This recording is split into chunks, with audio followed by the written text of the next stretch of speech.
All right, welcome back, everybody. This is the final session of NESSIS for this year, and we're delighted to have, as we usually do, a panel discussion. The moderator for the panel, I'm going to introduce you, and then he's going to take over. This panel, just so you're aware, is a panel on developing sports analytics courses for the next generation of analysts and researchers. And our moderator is Zach Binney. Zach is an epidemiologist and assistant professor of quantitative theory and methods at Oxford College of Emory University in Atlanta. He's currently teaching a course in statistics and sports to first-year undergraduates. His research sits at the intersection of sports and public health, focusing on athlete health and injuries, and he has consulted for sports organizations, including the NFL, MLB, NBA, and NCAA Division I teams. You could find him on Twitter at Binney_Z. So Zach, please take it over, and very much looking forward to this discussion. Absolutely. Thank you, Mark, and the rest of the NESSIS group for having me, and more so for having these wonderful panelists who I am very excited to introduce, which is what I'm going to do now. And then after I've introduced them, I'll talk a little bit about the panel and how it's going to be structured. And then I'm hopefully going to shut up for a while, except to briefly ask questions and just let these brilliant, more experienced teachers go at it. Like Mark said, I'm teaching a stats and sports course for the first time, which is why I'm moderating rather than being on the panel, because I don't have nearly as much to say. The first panelist I want to introduce is Mark Broadie. Mark Broadie is the Carson Family Professor of Business at Columbia Business School. He developed the strokes gained stat used in golf and wrote the New York Times bestselling book, Every Shot Counts, on golf performance and strategy. Professor Broadie received a BS from Cornell University and a PhD from Stanford University. Next is John Draper.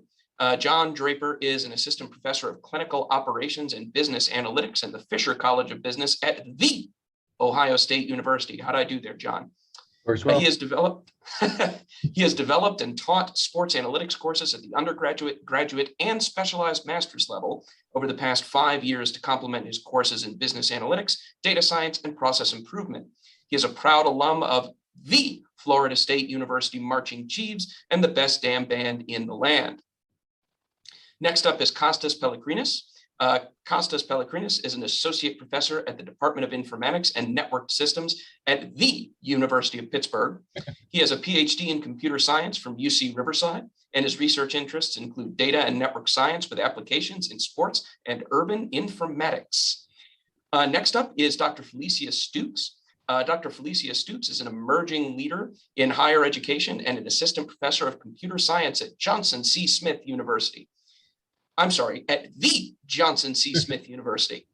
Stukes leads the Data Bulls project, funded in part by the Department of Defense, which uniquely pairs data science curriculum grounded in the real world with applied research experiences using human performance, player tracking, and sports team analytics equipment. Finally, we have Tim Swartz. Tim Swartz is professor in the Department of Statistics and Actuarial Science at Simon Fraser University. He received a BMath from the University of Waterloo and MSc and PhD degrees in statistics from the University of Toronto.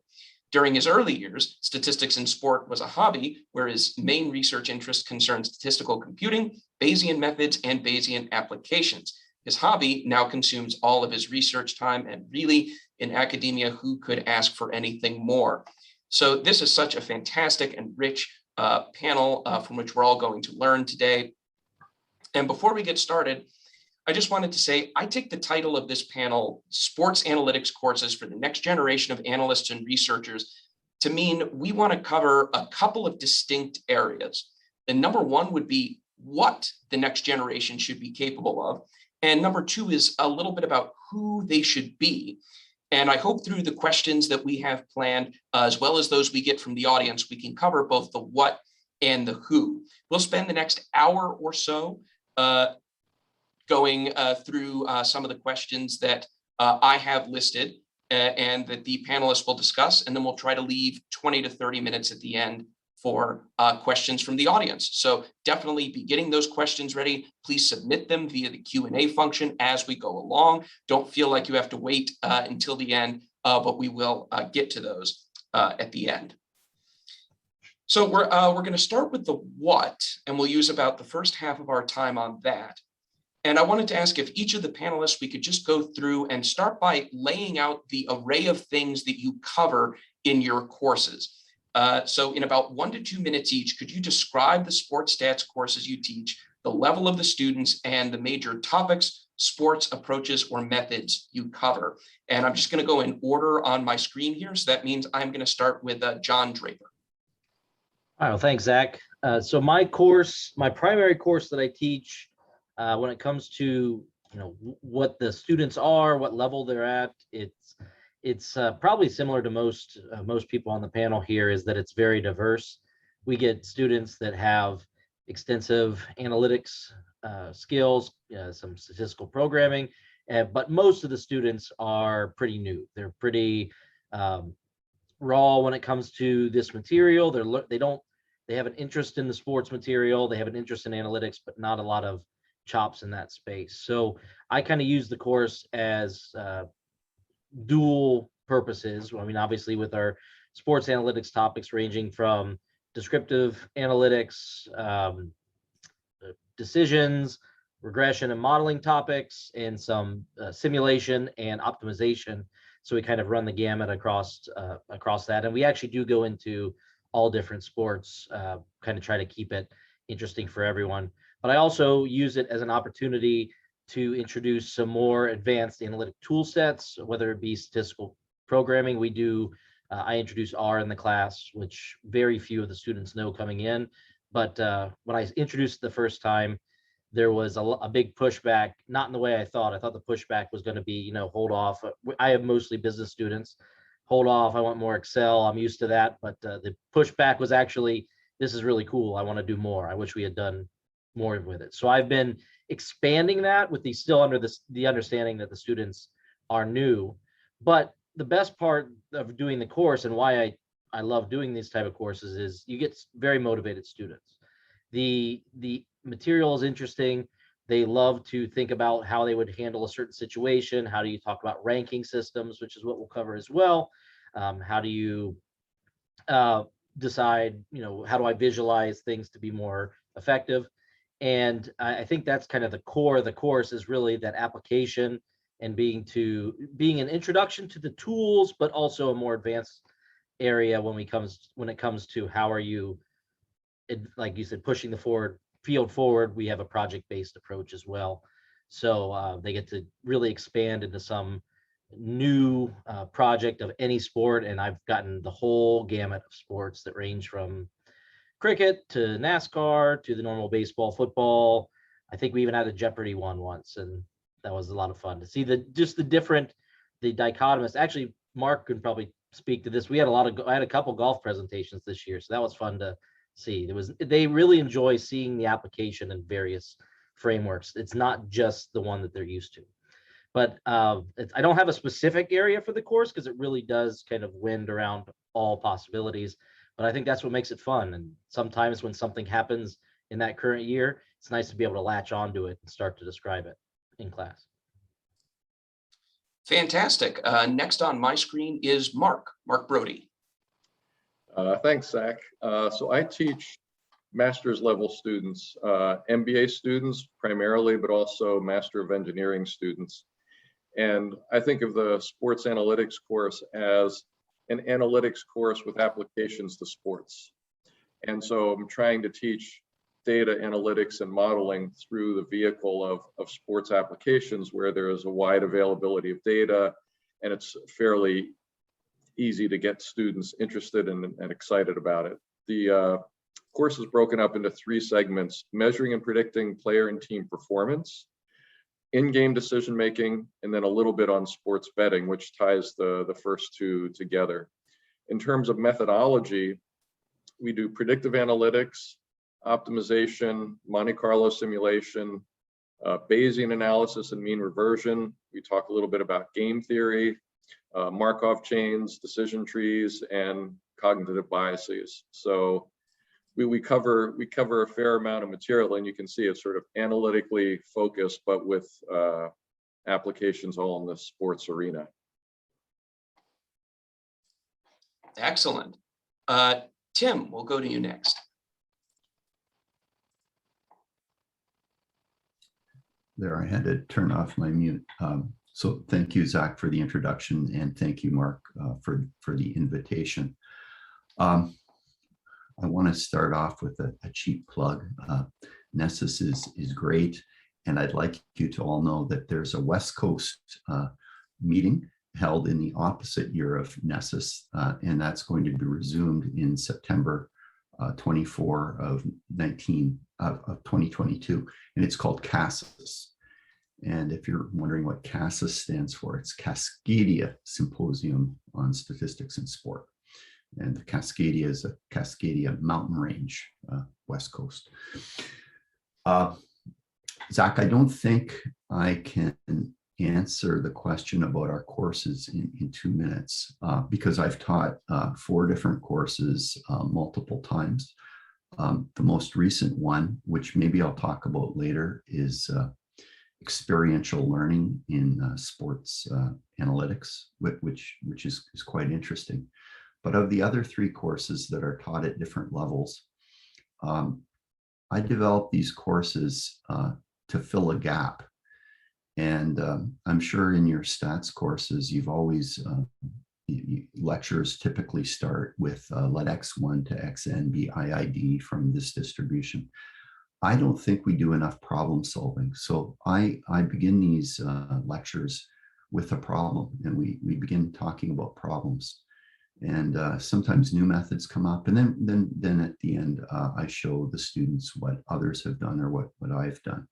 So I think that that's a crucial element of our education that's not really kind of studied or done well in our program. And associated with that is, as Mark said, is modeling. Modeling in sport is much easier than in complex biological systems. We understand the sport well. You score more goals than your opponent. So we know what the objectives are. The games finish in reasonable amount of time. We don't have to wait for a cancer patient to die after 10 years. The rules are well defined. We have good data. All these things facilitate modeling. So the modeling, the problem solving, data management is a big thing that I like. And then a 4th thing that I like to introduce in the courses, which I don't think we see in our other courses, is I get the students to read papers. Now, sometimes the papers are blogs. Sometimes the papers are really simple, short communications like you might have seen in Chance magazine or Significance. But students really struggle, undergraduate students particularly, but even graduate students at reading papers. So this develops a confidence. And these are some of the things that I try to do in my courses. So I think I've taken enough of time, but I could talk about all 4 courses and the things that we do. Thank you. Excellent. And there may be points in later questions where we can dig into those in a little more depth. Next up on my screen is Kostas. Yeah, again, also thanks for the invitation. And I have taught 2 versions of a sports analytics class. So one was taught as an upper level at the honors college at the university, so it was a little more advanced. But the one I am currently teaching actually focuses on non-majors. So students that don't have any background in stats, probability, math, and also we offer it through a program that the university has at high school students through their teachers. So the course is more like I would say a potpourri of ideas around analytics. So we start by introducing the notion of probability, uncertainty, how you can quantify uncertainty, the ideas behind Bayesian inference. And even though we are looking at the formulas at the end of the day, we mainly try to understand the intuition behind each one of these frameworks. For example, even statistical testing, we talk about randomization and things like that. And we go through these high-level ideas to do regression, and again, without going through the equations, but rather following the steps that one needs to take, for example, to make a prediction using a hypothesis, then build the error and try to minimize the error by tuning some parameters. So everything is more at a high level. And we look at things like game theory and how it is applied on sports, some unsupervised learning, clustering, and what are the differences with things like regression, and some behavioral science when it comes to making decisions under uncertainty and how we might be having biases. So I would say that the focus of the class is more at understanding the concepts rather than, when you finish the class being a top-notch analyst. It's more like creating this interest so students want to dig deeper into these topics. Fantastic. And then Felesia, if we could hear a little about your courses, that'd be awesome. Sure. Hello, everyone. So yeah, I can echo some of the things that have already been said. On our campus, it is primarily undergraduate. I work at a historically Black college and university. It's a small private institution. So the goal of our curriculum has been to broaden participation specifically in computing. So similarly, we are looking to serve non-majors, so those students that don't have these data literacy skills or data analysis skills, giving them a way to gain the skill set and then hopefully encourage them to continue on in grad school. So we also have another audience of courses. I work in the computer science and engineering department, so our majors as well. I serve those students through our senior courses or senior project courses. So a lot of the students are very interested in doing their senior projects around sports analytics. So there's a slightly different level there of curriculum for those seniors who are in the computing field. So, but for the course, we have an introduction to data science course, specifically again targeted to non-majors, and then we have a minor.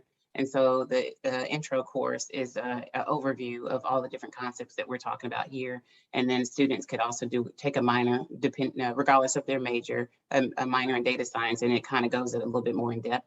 But in the intro to data science course, of course, as we were saying, we just cover the entire data lifecycle at the introductory level, but from the perspective of also using tools. So the tools that we use, of course, are Python programming, and within programming, within Python, we teach the students to use packages, for example, analytics packages such as pandas, to do some of the analysis. So we cover initially in the intro courses, the basic exploratory analysis and descriptive statistics, things like that. But we're also encouraging them within the minor to take a stats course. So specifically around sports, so for students that may want to do an entire project around sports analytics, those specific students, a lot of the things that we're teaching them are around the research process as well. So we're covering a couple of things in that. I think I heard someone else mention like literature review. So they're looking at the literature, they're looking at the context, they're learning the context, they're working with real world data. We use sports technology for that to actually get them access to real world data of our own. And then of course, some of the real world data that's out there available to the public. So they use that. So they're getting to work with data from the real world. Some of them are actually working at the data collection process. So that means, of course, they're working with messy data, doing the, as we talked about before, the data management and the wrangling. And then we've worked through that. They are looking at different problems to solve. And through that, from that perspective, they learn how to kind of address that problem through their analysis and then getting to the storytelling and some writing and communication. So that we try to cover the full range, but with the ultimate goal just to broaden participation and to encourage them to want to learn more in a graduate program. Can I actually go off script a little bit here and ask a follow-up question to that, Felesia? Sure. If that's all right. So what sorts of students like, how does an interest in a sports analytics project come about in your class? Do you propose that to students as a particular topic they could cover? Do you have some who sort of see that application proactively? How do projects like that tend to come about?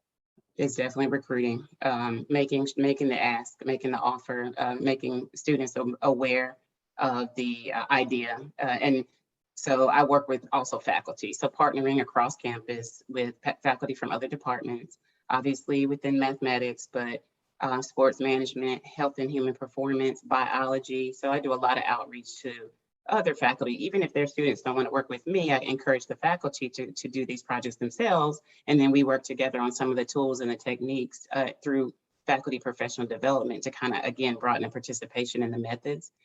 Or we can just partner on projects. So that's typically how I do it, mostly with first partnering with the faculty so that I can, find those students who I typically won't see. And then the students that I do see, I make the offer and I invite them to do these projects with me.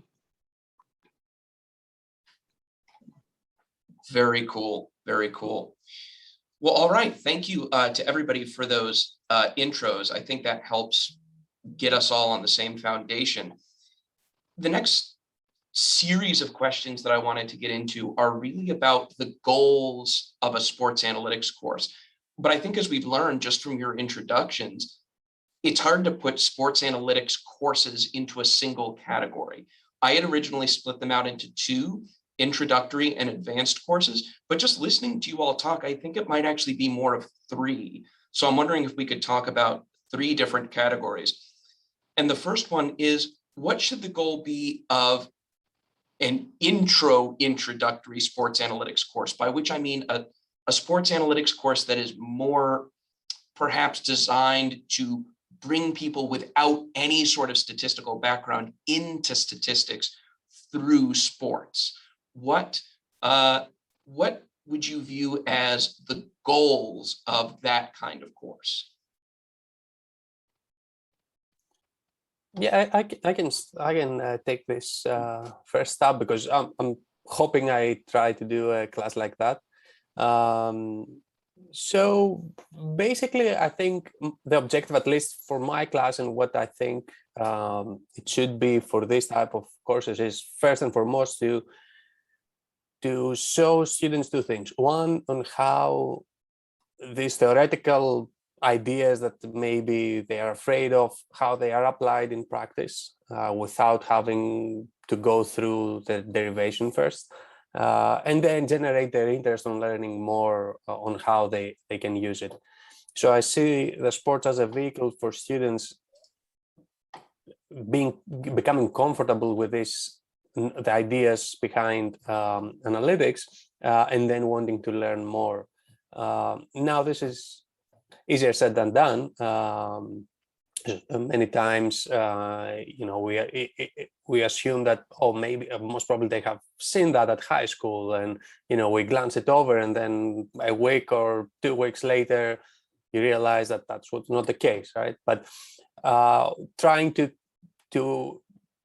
keep this, let's say, the technical jargon to a minimum extent at this intro classes, it's going to be helpful for the students feeling more comfortable on that. And hopefully by the end of the class, they can feel more comfortable even with, seeing symbols and these theoretical notions. I think for me, my course is probably more of an intermediate one, but I think that these ideas apply to all levels. I think it kind of boils down to basic problem solving and really respect for uncertainty. I think that's one thing that is important at all the levels, but especially at the intro levels, just trying to understand what we're talking about when we mention uncertainty. What does it mean with randomness, and how can we learn from that? I think that's a big topic. And then the other thing that, when it comes to whenever someone says, like, what's the top skill for really any level of this, it's always about communication and learning how to communicate with the data. At any level, I think that's just crucial. But at that intro level, I think the main goal is really just an understanding or respect for uncertainty. And then sports provides that intro to say, like, there's lots of data. It's a comfortable environment, like Tim had mentioned.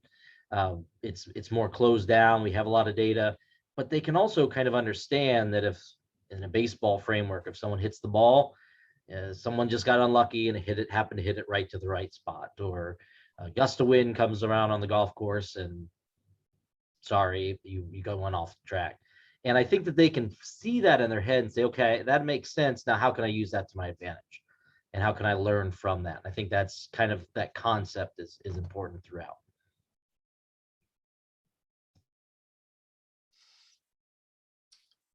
Anyone else want to add anything to what's been said so far? Felesia, I know you teach, folks without much stats background.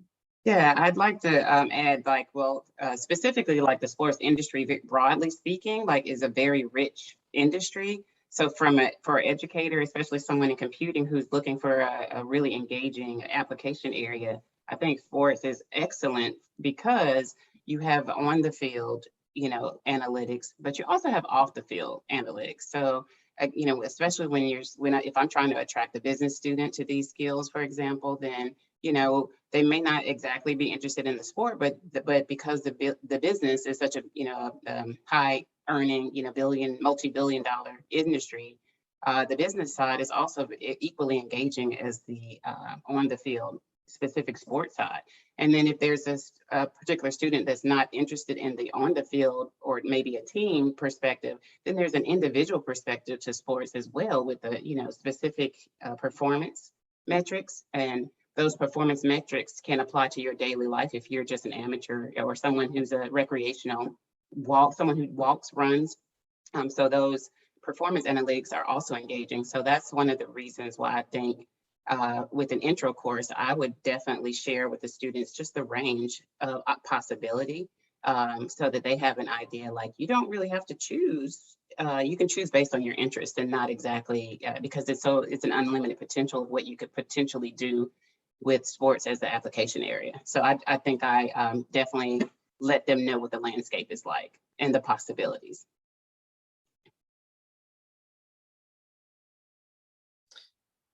Excellent. Does anyone else want to chime in on these sort of intro courses? Tim, is that a hand I see? You can just go ahead and take yourself off mute. Yes. There you go. So I don't have much to say. I think everybody wants our students to learn useful skills.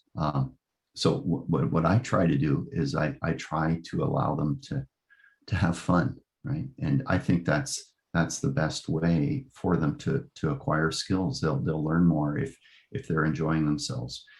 And this is a topic, sport, that they haven't seen in the classroom before. And all of a sudden, something that they love, the professor standing up at the front of the room and talking about something that they really like. So it engages them. So I think for me, the fun component is important.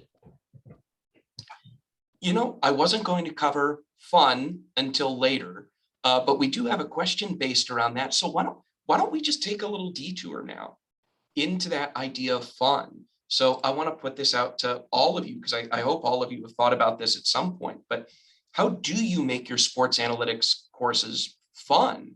I know, like Tim said, sports is inherently fun, but in my courses, I know I still feel like I have to work at it sometimes, especially when we're doing things like teaching programming to make it fun. So I'm curious if any of you have felt the same way, and if so, what techniques you've come up with to make sports analytics courses more fun than they even would be at baseline. Yeah, well, I don't know if students find it fun eventually, but so we do things like actually we have a real prediction competition depending on what semester we're having a class. We predict NBA games or NFL, and then based on the rank they get extra points for their course. And actually, in order to kind of show them that it's not all about modeling, I'm telling them you can either submit your predictions based on a model and then tune it subjectively, or even just put the predictions as you think of it without data. So it's all up to you. And so I think they kind of enjoyed that. And in some cases, we just go over things that happened in games, and what would the data say to do, and try to have this kind of discussion either in class or on discussion boards for the class and things like that. So I think that keeps them engaged.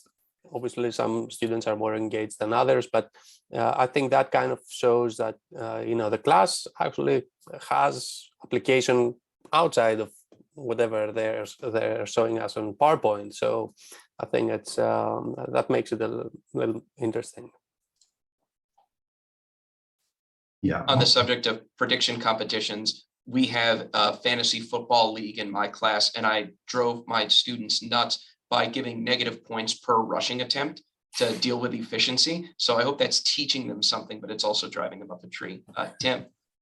Yeah, I'll make one comment on the fun. So I think the whole class that we teach is fun, but something that we do early on is I use the lecture theater at SFU. I tell them to all bring in popcorn, and then we watch the movie Moneyball. So I think that's fun. They've never done that before in any of the classes.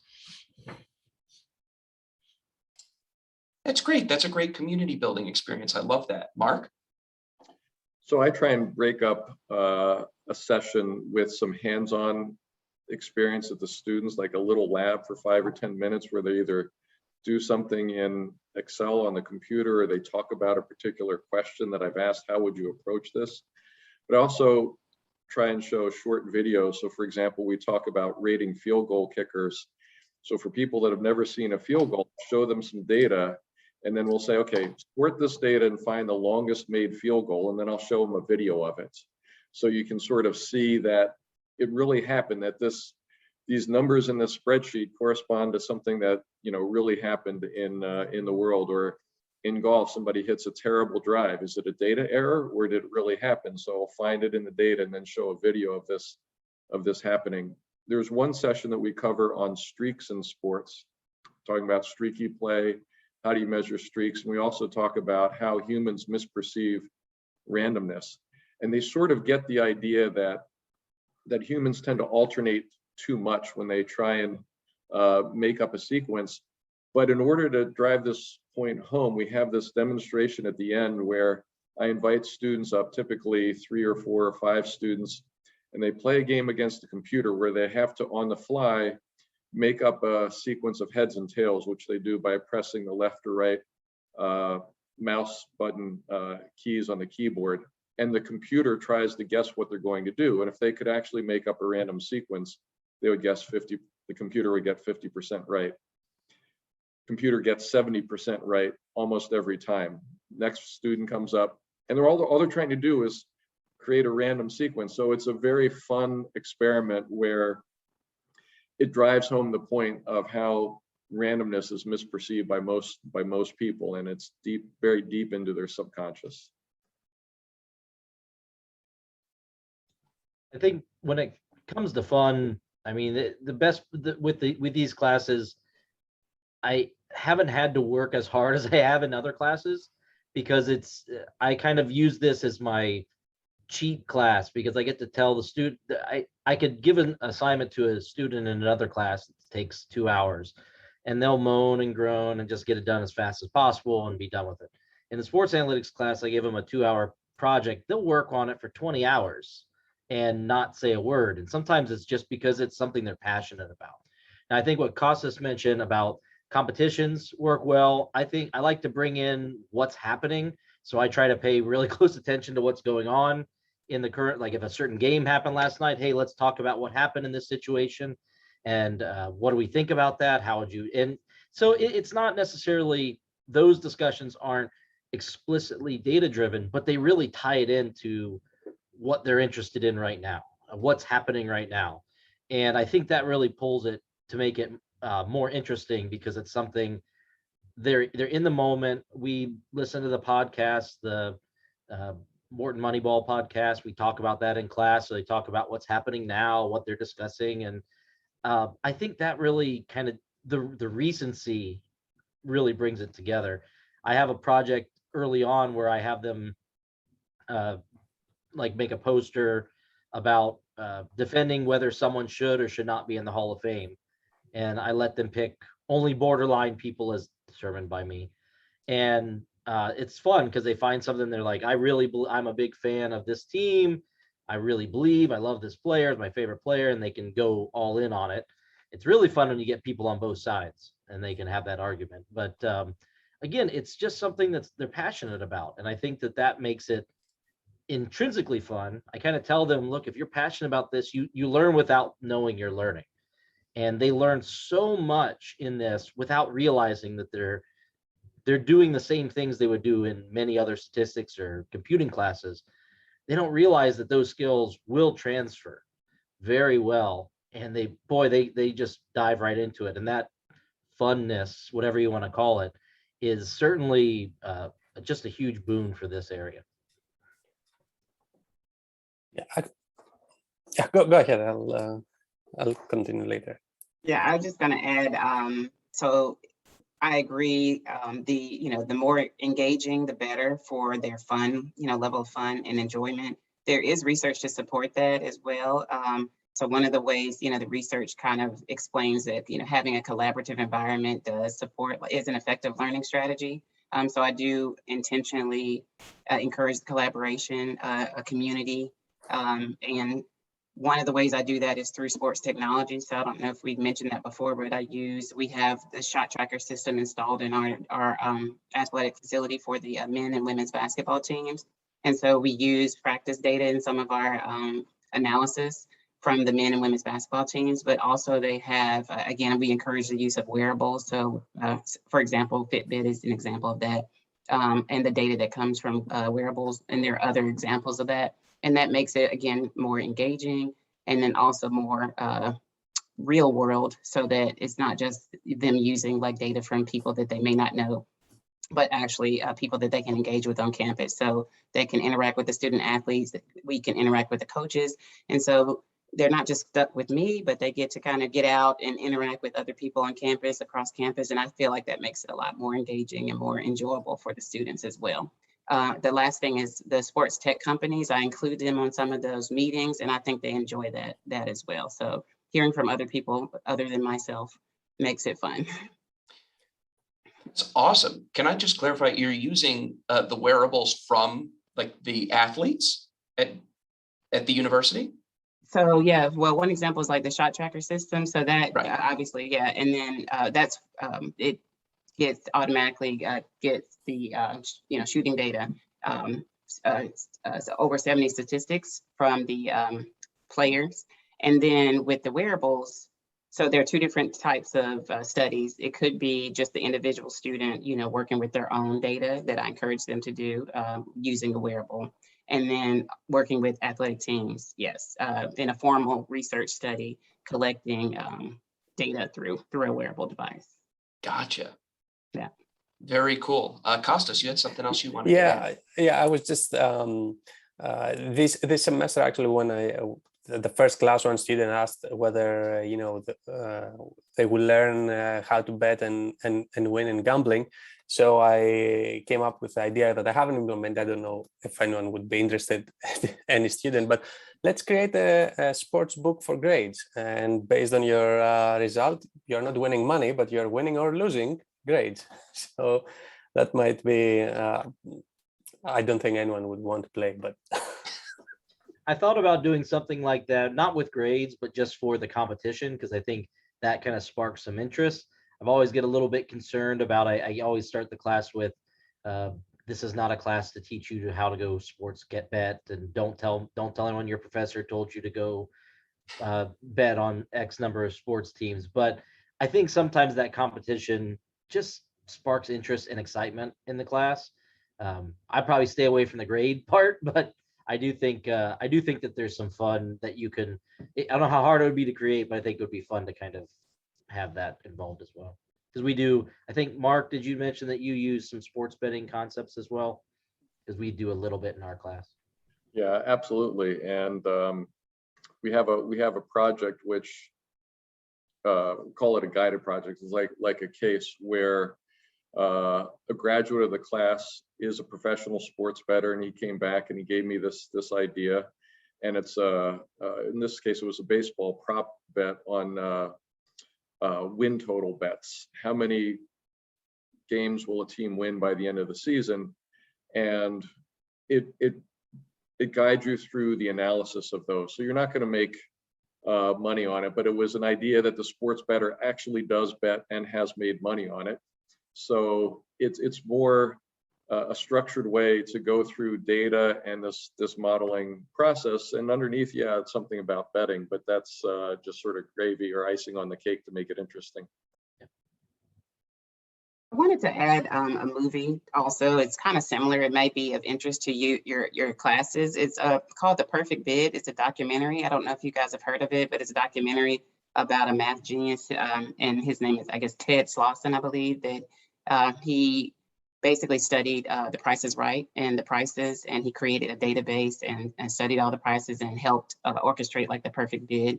And so it's a really very extremely engaging documentary, especially for, computing, math, statistics. And at the time that he did this, I think it's very interesting. And he even created the game as well, if you haven't seen it. So I highly recommend that. I just want to know what Kostas's VIG is going to be on those grade bets. That could be a nice way to institute a curve in the class. Yeah, what it will institute is my teaching ratings will go down, but that too. Well, that was great. I'm really glad we went down that side street a little bit early.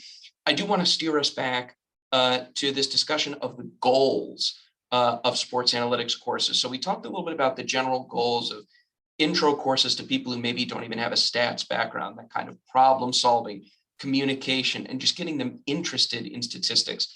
Let's take a step forward now to maybe those intermediate courses. And here I'm thinking of higher level undergrad courses. People have had a couple intro stats courses, but this is their first exposure to sports analytics.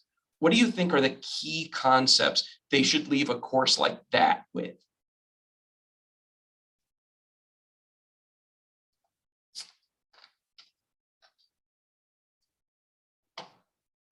I think a very important topic that might not be covered a lot from more traditional statistics courses is the communication part.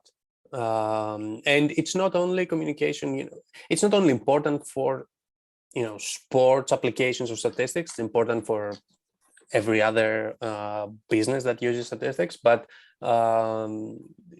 in sports, it's kind of almost certain that will be the case, that people that you're going to need to communicate the results of your analysis are not going to be experts or even novices at the field, at the analysis. So you need to find a way to point out exactly how what you have found in your analysis translates to what their objective is.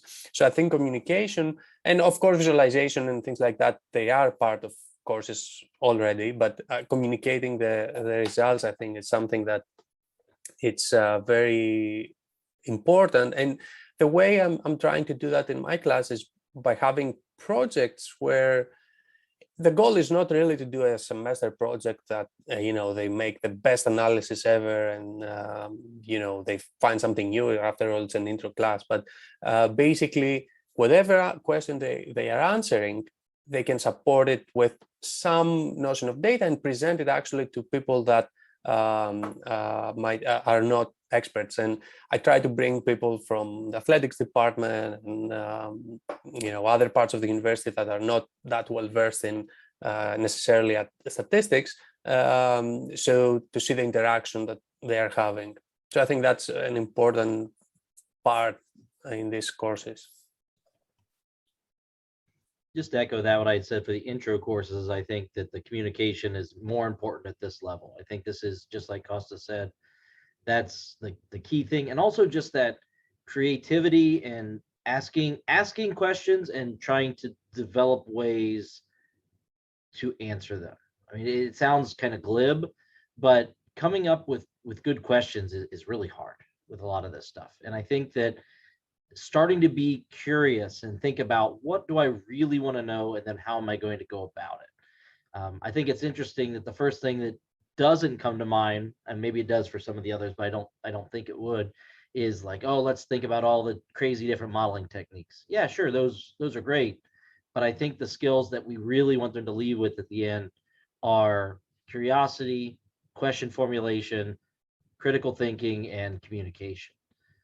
And that's kind of the level for this course. Now, I like to also pepper in some of the technical skills. I think for an intermediate course, having the ability to work with some of the larger data sets, I won't say big data necessarily, but with some kind of a software program, whether it be R, Python, or even Excel, if you're proficient with it, bringing those type of concepts in. But in my hierarchy of what I would like my students to leave with, that comes second after things like just critical thinking and communication skills.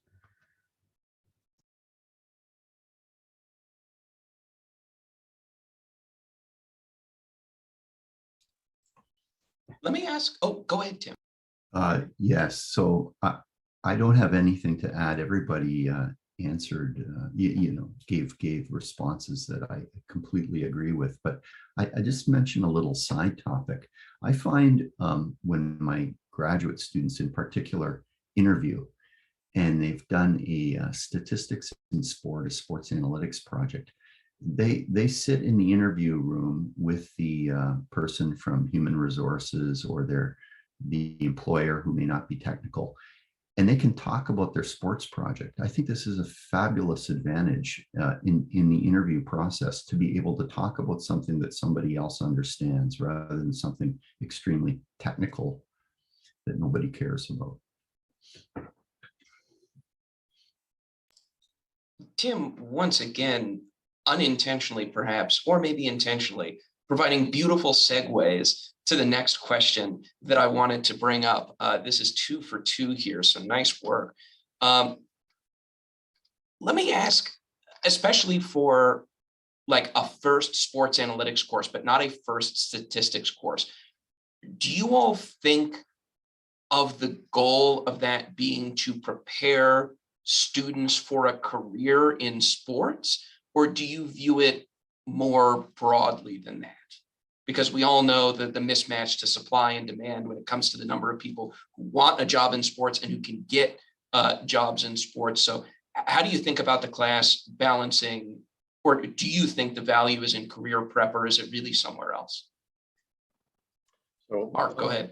I'll take that to start. I asked at the beginning of the class how many students want to go into a sports occupation, and 2 or 3 hands out of 70 will go up.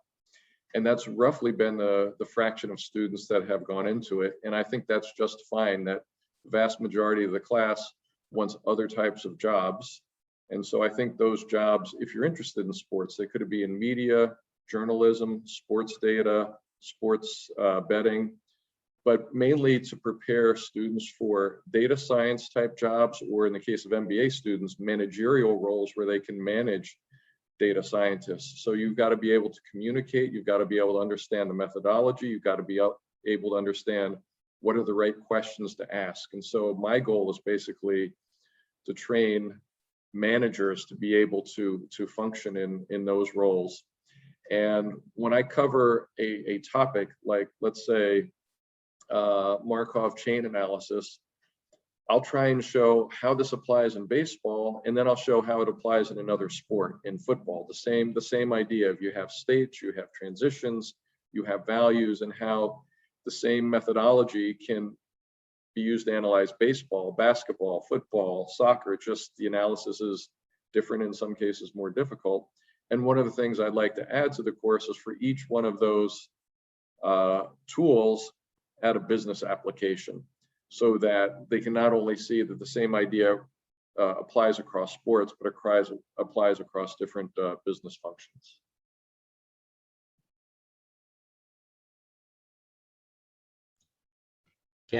Just to echo what Mark said, I mean, that's exactly where I'm at. And I use the word translator when I think about what I'm training with a lot of the classes is, since we are in the business school over here, some students do have that aspiration to work in sports, but whether they do or not, I think the reality is they're not going to be, not because it's that supply demand mismatch. And I think that that's perfectly fine, but those skills are transferable.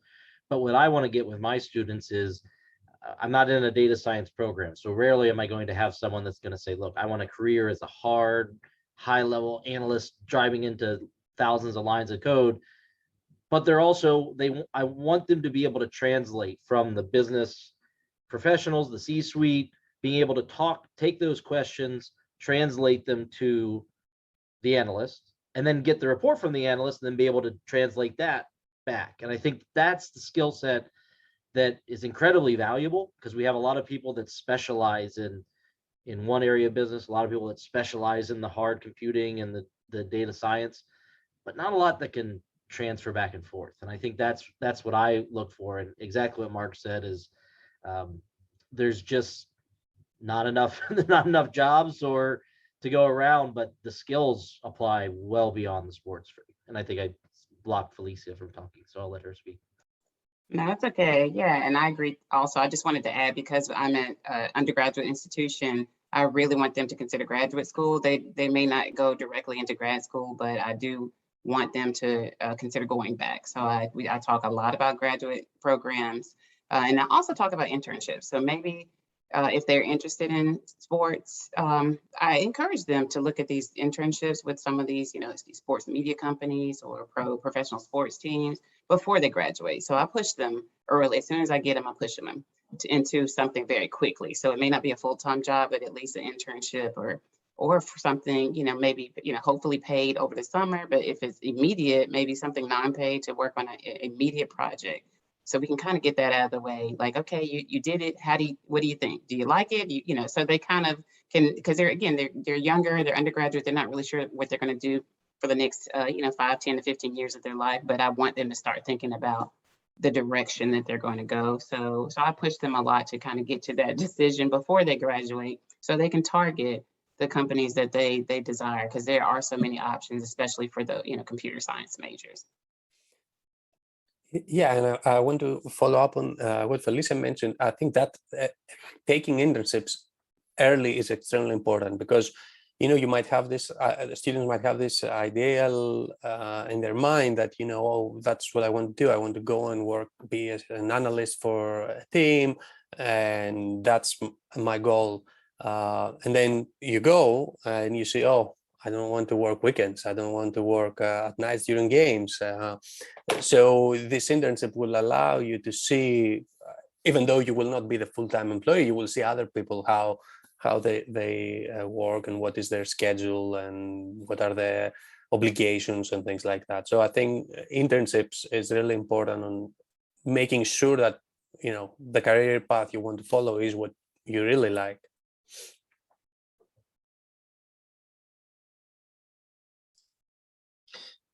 Fantastic. So what I heard from that is a combination of, in terms of the goals of the course, look, if you're interested in sports, that's great. Let me try and encourage you to take some concrete steps towards a career in that. If not, though, that's okay. And we can use these sports analytics classes as a way to engage students to build up skills that are transferable beyond sports. But the panel, would you all agree with that summary? Would anybody add anything to that? Yeah, the only thing I add, just for as a joke to them, is at the least you will not waste your mood on Sundays, because you will understand that there is luck involved in outcomes. I have been trying to teach myself that for 35 years, and the Dolphins still rip my heart out each and every fall Sunday. It doesn't help. Never goes away. All right. I really want to move on with the time that we have remaining to talk amongst ourselves to the who idea of the future of sports analytics courses and the future of sports analytics. And given the amount of time we have left, I want to jump right into what I think is probably the most important question I have. And that is, what do you think our responsibility as teachers, as educators who teach in sports analytics is to actively contribute to improving racial and gender diversity of our field of sports analytics? Or do you think we have a role to play in that at all? What actions can we take to meet this active responsibility? And I just want to acknowledge that, as Mark talked about at the beginning of NESSIS, look, it's a bit ironic that we have a panel mostly full of white men who I am asking to answer this question. If I could try to turn lemons into lemonade a little bit, I would say that I think privileged white men like myself have a bigger role to play in this than we have played in the past. And so I am actually interested to talk a little bit about what our role might be in working to contribute towards diversity in the space. So with that, I'll open it up and let anyone else who wants to start in on this go ahead. Costas? Mark. Mark, go ahead. I'll take a stab to start. So I can't change myself, but I can try to point out to the students the ideas and advances made by others, and I try and do that. I also try and bring in guest speakers and have cases that are written by women and minorities. And I think trying to show students other role models is one of the ways that I can try and address this. So, you know, one of the guest speakers I've had a few times is a graduate from Columbia Business School. He's Black and he started his own soccer analytics firm. And so he will come back to the students and talk to them about that. And that's great because they were in his shoes. Like two years later, he's now out in the real world and has his own company. So I think pointing out the history and the contributions of many people, and just trying to show role models, females, underrepresented minorities. And Tim, you might want to talk about a couple of your students that are actually doing this too. Tim, do you want to go ahead and jump in, and then we'll go over to Costas? Sure.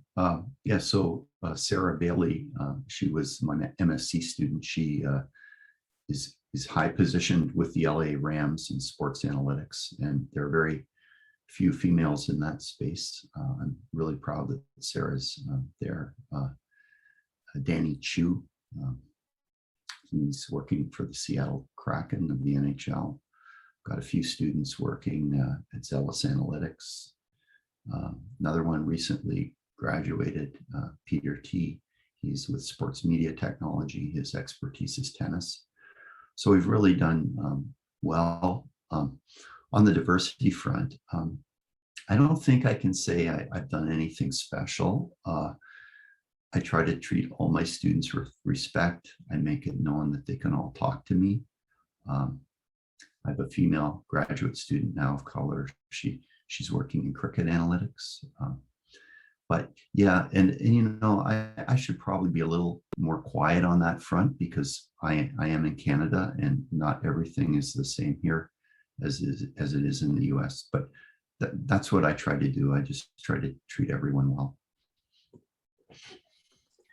Costas, go ahead. Yeah, I think for me, one of the things that I have been trying to do during the last few years is basically, at least the way I say it, trying to solve this problem at college might be too late.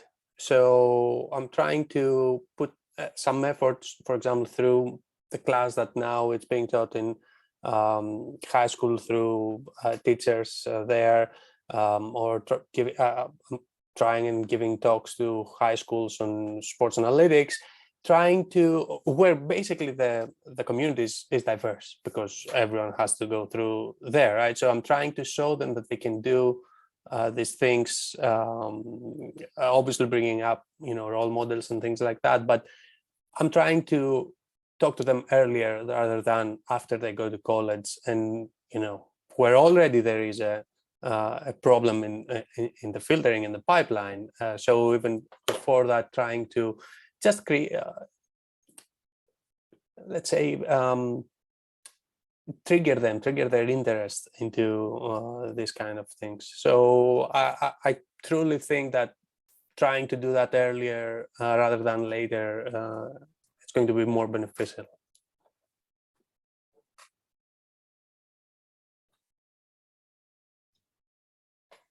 I mean, I echo what a lot of the other panelists have said, but I would say that, where we can work through it is accessibility. I mean, trying to promote and to be as accessible to the students as possible, whether they're in the class or to get them into the class and to show them, as I said, the role models that are in the space. But I think, we had originally, there was some thought that we would have more of the intermediate level where we would have more prerequisites, but then trying to be able to reach out to say, look, this is not a limited space. Let's get people with as early as possible, just like what Kostas was saying, trying to get people that are interested in it, see if we can spark that interest, and having that accessibility to open it up and to promote as much as you can around the campus. I can have another slight plug, like Tim said. We're hosting a sports analytics conference here at Ohio State that'll be virtual on November 12th. I'll put a flyer later on in the chat, just if anyone wants to check it out. But again, that accessibility for people that are external, the high school level, any level, it's not going to be nearly as rigorous as this conference, but trying to show that there are opportunities that just to get people started. I mean, that you grow from the beginning, and we want to make sure that people have that opportunity with some undergraduate research, whatever area they're in, and trying to promote that as much as possible.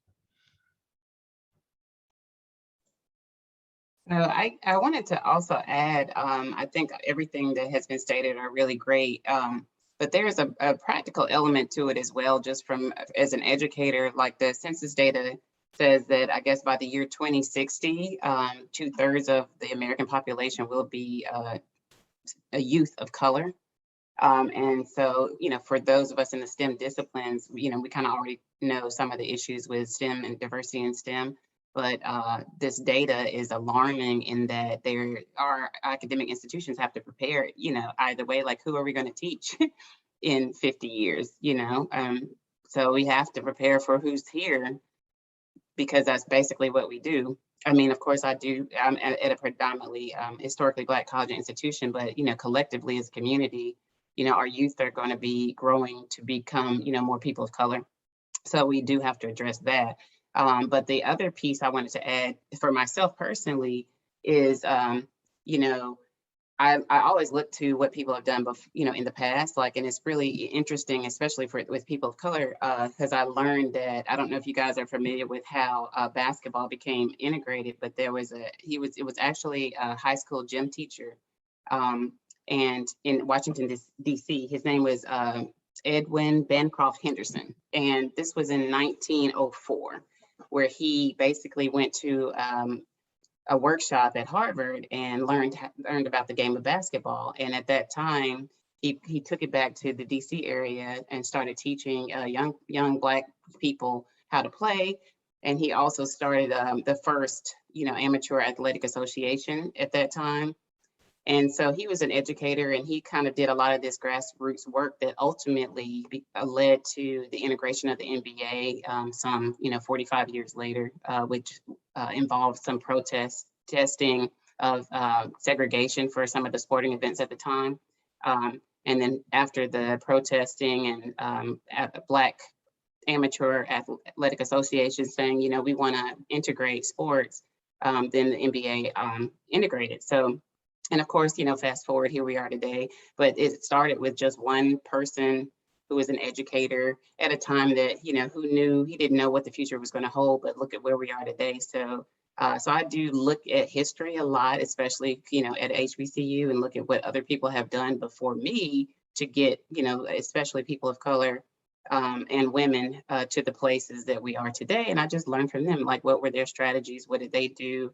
And what can I do as just one person to kind of continue either a legacy or continue, opening the horizon for the people that are coming generations behind me.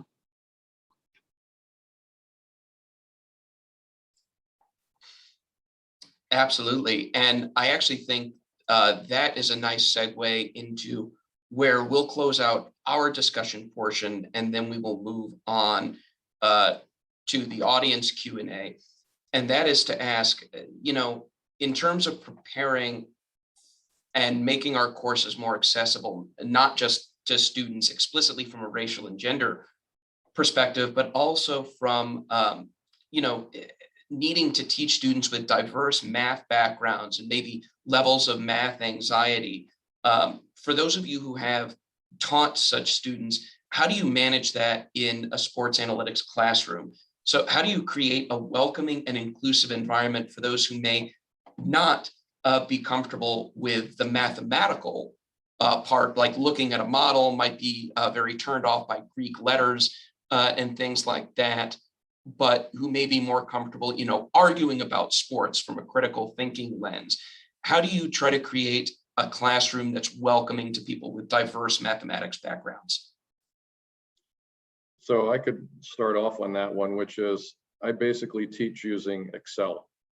And so I look at Excel as an interface where you can do all sorts of fancy things under the hood, but you can see the data, you can see the model, and it's much easier for people that aren't familiar with mathematical notation. So I almost never write summation notation. I never write an integral.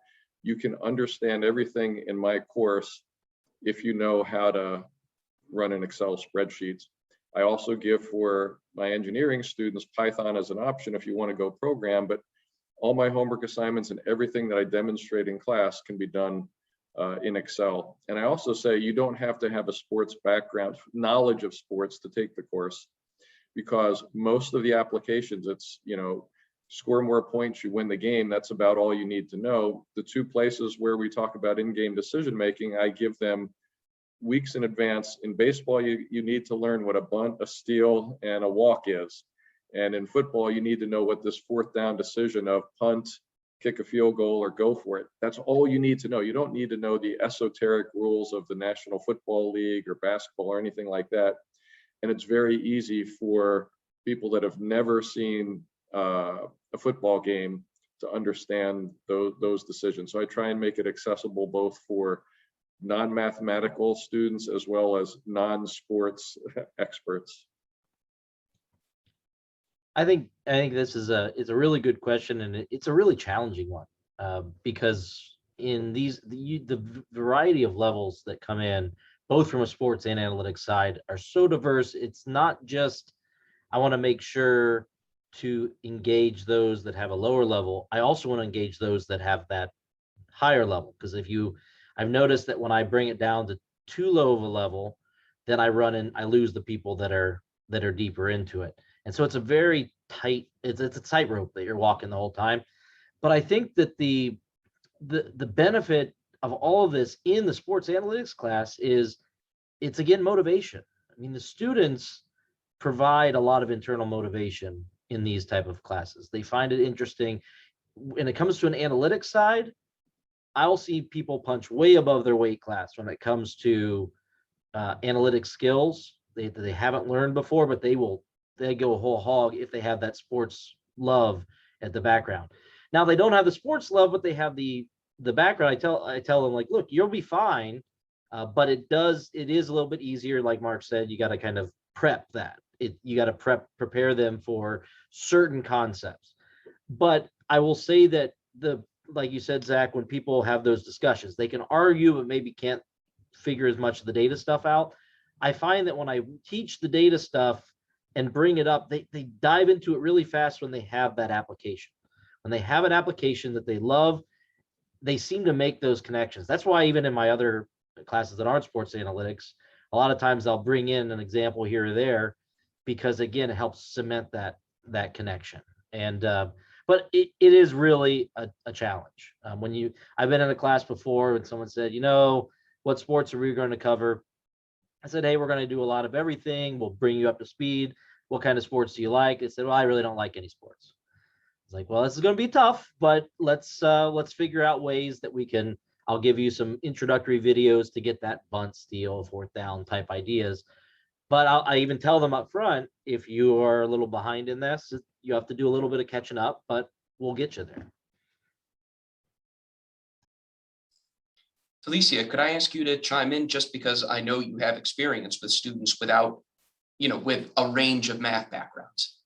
Yeah, no problem. So I'm going to share in the chat. I have a book called Blind Spot. I don't know if you all have read it, but I think it's a good resource. And basically the idea is, and this is something that I do first, take a little time within myself to reflect on my, bias that I have, and we all have them. We all teach, even within, people of color, there's still other forms of diversity, as you talked about before. So I have to check myself and understand what my potential blind spots are and do a self-reflection of that. So once in the classroom, I want to, very careful not to engage or trigger a stereotype threat, especially for women. And one of those is, men are better than women in math, for example. So we have to be very careful not to trigger any type of stereotype threat, because what people do is, in those situations, they just underperform, even though they know they're perfectly fine. They know exactly what to do. They're perfectly capable, but they just underperform based off of, it's just a psychological barrier that happens. So I'm really careful about some of those things. But also, as I talked about before, the effective learning strategies in collaborative community environments. So reducing a chilly climate, and a chilly climate is one of the ones I think we've all talked about that. We're being very inclusive, just not ignoring people in the room. Maybe, of course, if someone is there who typically you wouldn't choose to speak to, I encourage that. I facilitate that as the faculty member, to make sure that the climate isn't chilly or cold to a student who typically might not feel comfortable or might be considered in the minority in that group. So I just employ a lot of different instructional strategies to help reduce that math anxiety that someone might have in the classroom. And, we talked about the fun element before. Definitely get out of the classroom because I don't want to trigger anything in a traditional standard classroom. Sometimes that's a trigger in itself. So I get out of the classroom as much as possible. A quick follow-up, Felesia. I love that term chilly type environment or classroom. I learned this a few years ago, which is the notion of warm calling. So you know what cold calling is, you just pick on somebody. Warm calling, you can, before the class or evening before, send an email for this person that you want to encourage to speak up, and you can tell them, I'm going to ask you this question in class tomorrow. Are you okay with that? The rest of the class doesn't know you sent this email. You ask that person the question and they can confidently speak up. And I'd never heard that before, but what a nice idea for sort of warming up the classroom. I love that. And that, what you said there, Mark, and what you added, Felesia, I think those really concrete strategies are a great place to pause this conversation. I'm sure we could go on forever and ever, but we have a number of questions in the Q&A box, and I want to get to those. So if we can maybe just have one or two people chime in on these questions fairly quickly. I want to see how many of them we can get through. I want to start with, and I apologize if I'm mispronouncing your name, Adia. I'm an undergrad student at a college with no analytics department. Can you suggest any ways to do projects with less guidance from experienced professors like us? If you're at a college, maybe without people like us who specialize in sports analytics. Yeah, I think one good approach would be to look for online courses. For example, Coursera, I know one of my colleagues, Wayne Winston, has a course online on Coursera that people can follow and get to know some of these techniques. And of course, there are many blog posts from people on their analysis, so you can just try to replicate and do this try to take this analysis one step further based on what you want to answer, for example, in a specific topic. But I think there are nowadays a lot of online courses that you could take advantage of and try to get yourself into this material this way.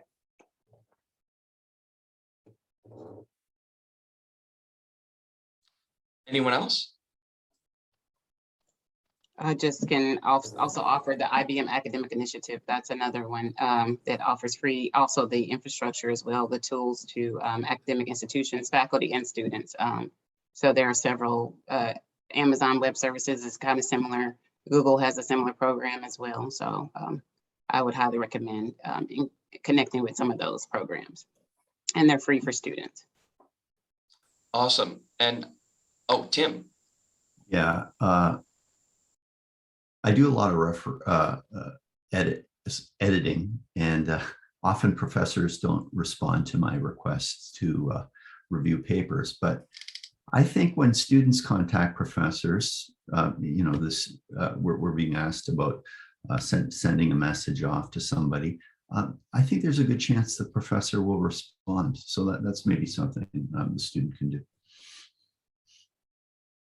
And I think if you avail yourself of some of these self-learning materials like online, then simply start trying to do the analyses yourself. I think one of the beautiful things about sports that we've learned or that we've talked about is that they're not high stakes, right? Who cares if you put out a bad prediction about the EPL season? Who cares? You're not hurting anyone, right? But then you might start to get some feedback. You might start building a community on Twitter. I highly recommend joining Twitter and starting to follow some of the bigger names in sports analytics. I think that can be a way to start to still access the community outside of the format of a specific course. Next question here. How knowledgeable with individual sports do you feel like you need to be as teachers? So students' interests can be very broad. Do you teach sports you're not familiar with before you teach them? Before people answer that, I'll just mention that was by Ming-Fei Li, who is actually the person who suggested this particular topic of the panel. So I just want to make a shout out for her. Thanks, Ming-Fei.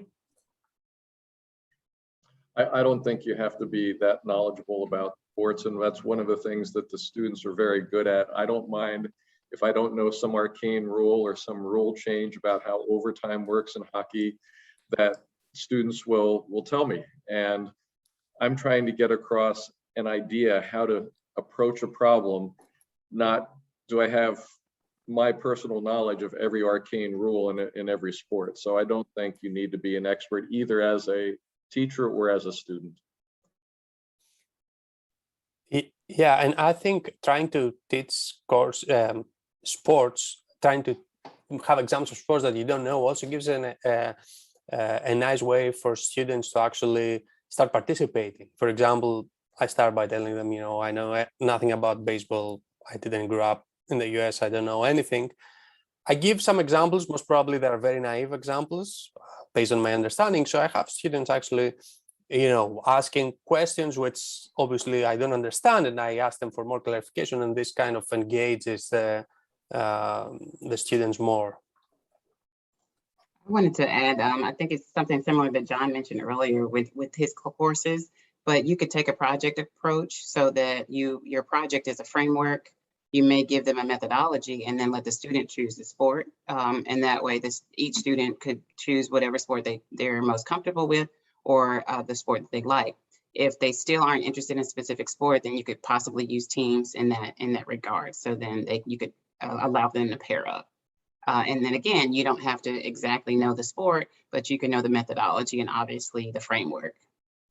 I will say one thing about the sports. I do think having that knowledge of at least some sports more in depth can help with like the camaraderie or the rapport with the students. So while it's certainly not necessary, like you can work the skills that you need as both a professor and as a student, But I think one thing that I've gained a lot, I mean, I'm at Ohio State. You can see behind me, I'm a little bit of a sports fan here, but having that ability to just kind of that water cooler type conversation that you can have with a student that is something that they're passionate about that you can also share in, I think it really gets the buy-in. I think you get a really strong buy-in. And yes, do I know every sport known to man? Of course not. And I love the projects that bring out something. Someone did a project on speedboat racing. I have no idea what's going on, but it was really fun to learn about it.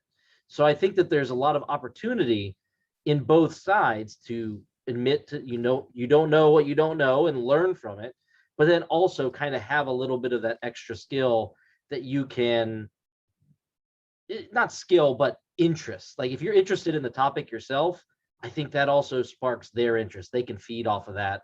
And as I said, the discussions, the recent discussions, hey, did you guys see the end of that game last night? I saw it. Zach mentioned Twitter. It's the scariest thing I tell my students, but I'm like, if you really want to see what's going on in sports analytics right now, go to Twitter. There is so much out there that you can learn about. You can contact with people. You can work on projects. You can just see what's out there. It really gets that interest factor, and the students will feed off of it. So I do think that there is value to it, but it's not a necessity.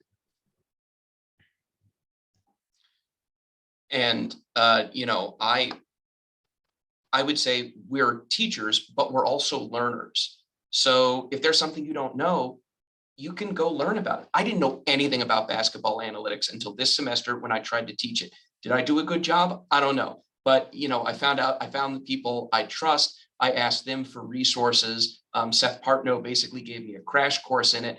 And then I think I did an okay job. So we're a very friendly community, and we love to chat about our sports of interest. So I think there can be a lot of opportunities there. This next question is from Sertalp K. When preparing a sports analytics course, do you reach out to industry experts to learn what techniques and tools they're actively using? And then, mold your courses to use or fit those tools.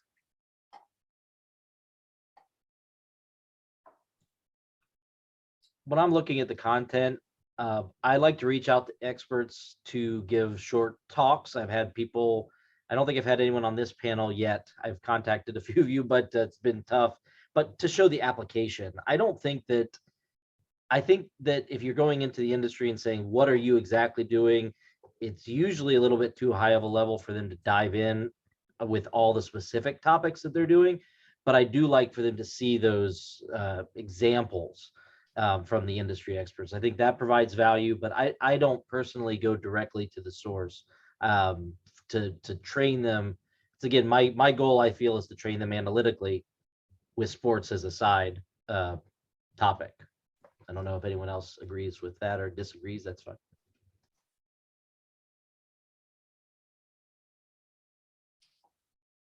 That's awesome. So with 2 minutes left, first of all, do the panelists have a hard stop at 2:30? Could we go a couple extra minutes? It's okay if you need to leave, but Mark Glickman has given us permission to go a little bit over if we need to. So if you need to go, but if you can stick around, that's great. We have a question from Devin Becker, which of course I'm asking at 2:29 when the panel is set to end at 2:30. And that is R versus Python versus Excel. Fight, fight, fight. By which we mean, which do you think is best for intro courses and or intermediate courses? I know Mark made a pretty impassioned argument for Excel earlier. I know Felesia teaches primarily in Python. So what do you all think are the pros and cons? I just wanted to share, we analyze Excel data through Python. So we definitely use Excel as well. So definitely Excel for sure. And then, you can move on from there. I think the focus isn't really on what's the hammer, that if you shouldn't ever say, I'm going to learn Python and then I'm never going to touch anything in R. They're the right tool for the job. Excel is very good for some little quick analyses. Python and R are very good for bigger, repetitive kind of analyses. And I don't think you should ever think, I need to learn one language. No, you should be open to, you got to learn what a database is and how MySQL works or something like that. You need to know either R or Python or MATLAB. You know one of those three, you can easily learn the others. You also need to learn Excel. I would not say that if you know MATLAB, you should try and solve every problem with MATLAB. It just is too much overhead for things. So I don't think it's one versus the other. It's what's the right tool for the job. Yeah, I think what Mark mentioned is absolutely true. My answer whenever I get asked this question is all of them. I mean, we're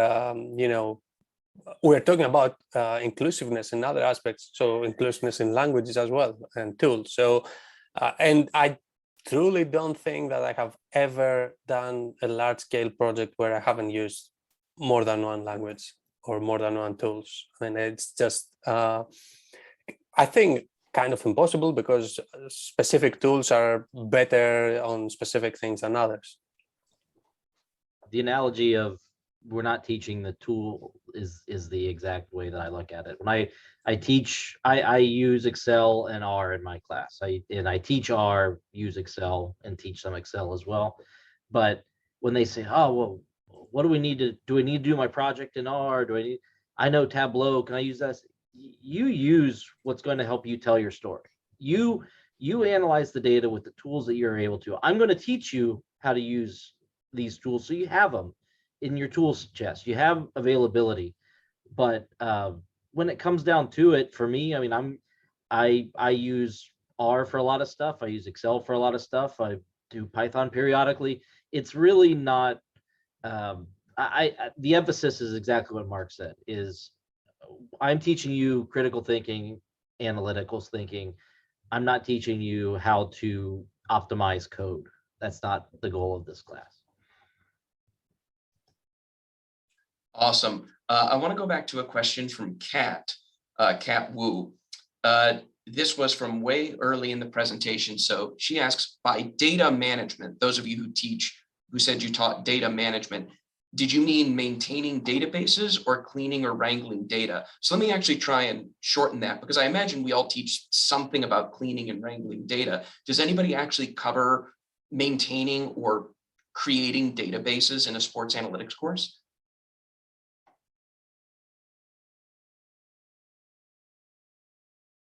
I guess that would be me. Not in data science, though. Yes. Okay. Not specifically in the sports analytics, but yes, in the data science, we do. Very cool. All right. We have just a couple more questions here. As a student in India, access to sports analytics internships is sparse. Do you think there's still a future in sports analytics even without that? Or what would you recommend to students in other countries, if any of you have experience working with students from other countries when seeking out internships, either what they can do to get those or something they can do in place of those, I guess? A quick comment is many people have gotten jobs after creating a blog, and their blog shows how they can analyze data. There are many examples of this. So if that's a foot in your door, if you can demonstrate your expertise that way. Yeah, I think I don't have specific suggestions since I haven't, either thought of this problem or have faced that problem. But I definitely know of people that, they are in Europe and they work for, North American teams, and so it's definitely doable. And as Mark mentioned, putting your work out there in the public, it's definitely something that can help towards, showing what you can do and getting the attention that you need to get. Fantastic. And I know we're already over, so we'll close out with this last question from Ming Fei. She says, sometimes the students who take the class don't have specific interests in certain sports. So do you have any suggestion to improve their interest? I'll try to reframe that slightly to say, have you all had any success in getting students interested in new sports through your courses that maybe they hadn't considered before?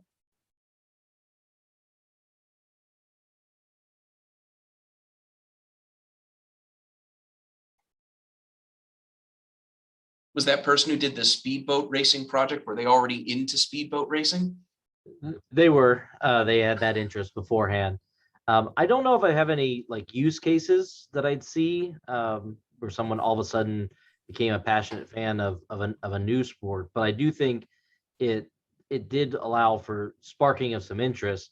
When it comes to students that are very unaware of certain sports, and it does take time. One thing I tell the students on the first day of class is, learning some of the sports can be somewhat challenging.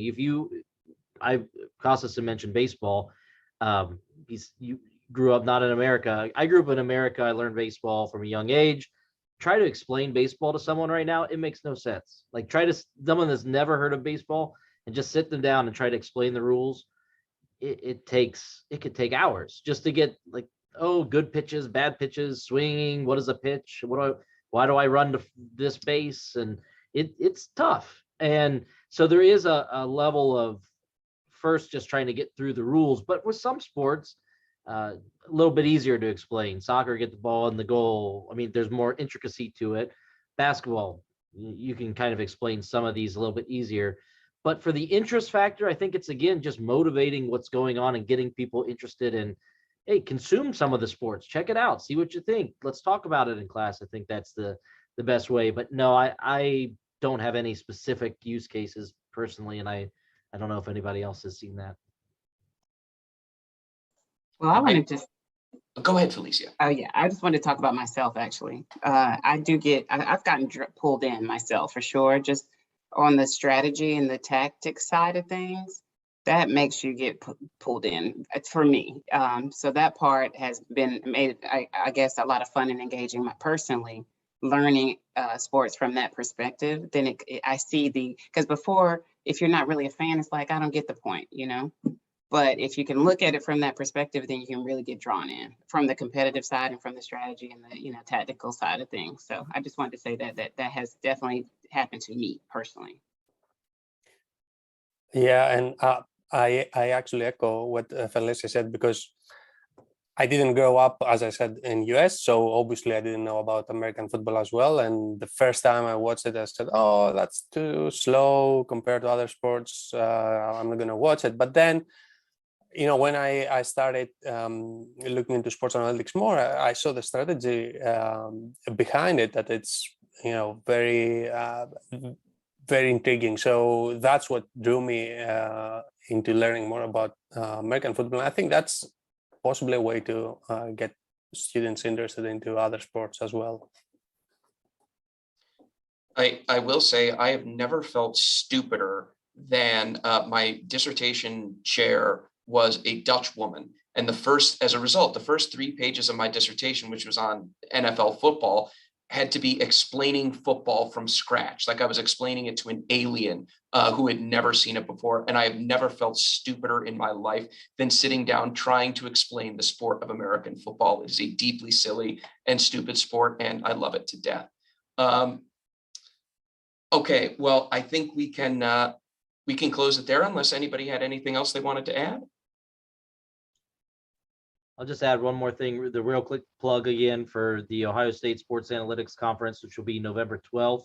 I don't think I can share the flyer here, but I'm sure if you search for it online, we can, we're a little bit behind on our promotion here, but we'll have some GMs from various sports analysts. As far as I know, Kat, who was in our presentation or participants list, will be presenting. We've had people from all around the industry. We're very excited to have that. It's free attendance and it's all virtual. So hope to see you there. Outstanding. And I'll plug Cassis for Tim again, coming up in September of 2022. So we have a little bit of time on that. And with that, I just want to thank our panelists for all the time they took out of their afternoons today. That was incredibly enlightening, and I really appreciate your time and everything you had to share. So thank you. Yeah, thanks everyone. Thanks all panelists, and Zach, thank you so much. You did an amazing job just keeping things moving along and keeping the conversation really interesting. So thanks everybody. So this concludes the 2021 virtual NESSIS. I appreciate everyone for participating. We're hoping to come back in 2 years in person. We never thought that even last year we would be at this point where we would remain virtual, but here we are. But 2 years from now, we're hoping to see you all in person. Scott, did you have anything you wanted to add before we disappear? Just echo my thanks to the panelists. This was an excellent session, and again, as Mark said, we hope to see you all in person in NESSIS in 2 years. Thanks again, everybody. We'll see you soon, and have a good rest of your afternoon. Bye. Thank you.